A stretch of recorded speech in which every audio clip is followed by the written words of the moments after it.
This is my audience for my informative speech. Okay, so when you think about mental disorders, what's the first thing that comes to mind? When I think about mental disorders, the first thing that comes to my mind is that they're all really unique and they're all really interesting.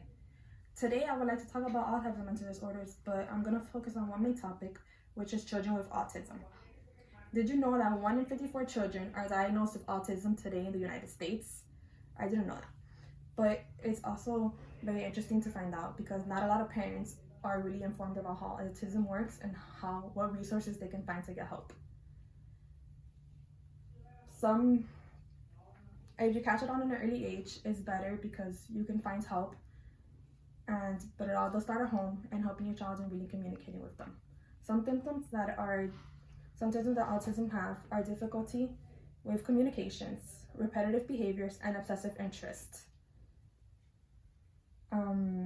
It can vary with everyone and children, and the severity can also vary. Some children might have more severe symptoms and some might have not so much severe symptoms. Just like my little nephew, he does get obsessive over things, but he communicates well with others. He's really social with us, and he's social at his daycare. He's really social. But you can tell how it varies within different childs. It's not just autism is just one way and that's it for everybody. It does vary. So that's how you know that it does vary, because it's a spectrum disorder. So what a spectrum disorder means is that it varies within different people because it has different symptoms within different people. Also, the earlier you catch on to your autism, like I was saying earlier, the better, because you can find resources like therapists, you can find help that you might need, there's websites online, research you can do about it, and therapists that you can find.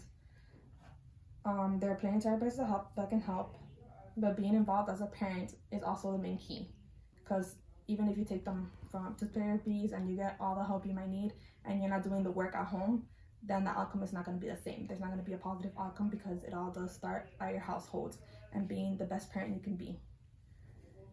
Some things that you might do for your child at home is like doing puzzles with him, finding books like ABCs that you can do with him, coloring books so they can have better hand movements and stuff, because I know that's one of the symptoms as well, and that they struggle a lot with their emotions of hands.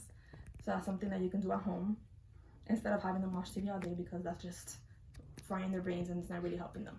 So as a parent, that's something you can do, and also just really be with them and communicate with them and try to understand them. I know it can be frightening and it can be difficult, but the key is to do good with them and help them at their household. Also, some tips that I can give you is being consistent with your child, sticking to a set schedule, because if you might ruin their schedule, they might freak out a little bit. I know some kids like to have a schedule, and also rewarding good behavior. So if they did something good, they get something reward and they just happy about that. So yeah. And like I was saying earlier, that the symptoms do vary within children. I noticed that my little nephew, he was diagnosed with autism, and I noticed that one of his symptoms was like repetitive behaviors, like organizing his cars, and like he will organize his cars here, and he will, like, instead of playing with them, which is like one of the symptoms, instead of playing with toys, he like organizes them, and if you organize it, he gets like really mad, but he is like very social. So that's like something I noticed in him. Also, children with autism have very social difficulties and obsessive interests, but there's plenty of help for them.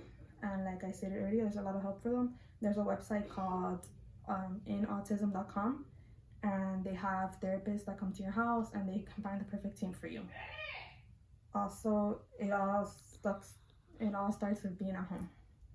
Okay, so pretty much just wanted to catch up on you guys a little bit about autism, the symptoms, how you can help at home, and the resources you can find. There's a lot of resources online, like I stated earlier. There's a lot of therapists that you can find near you, and just try to be nice and be good in your household, because that does help a lot. And it shows them that you care and they can really get the help they need.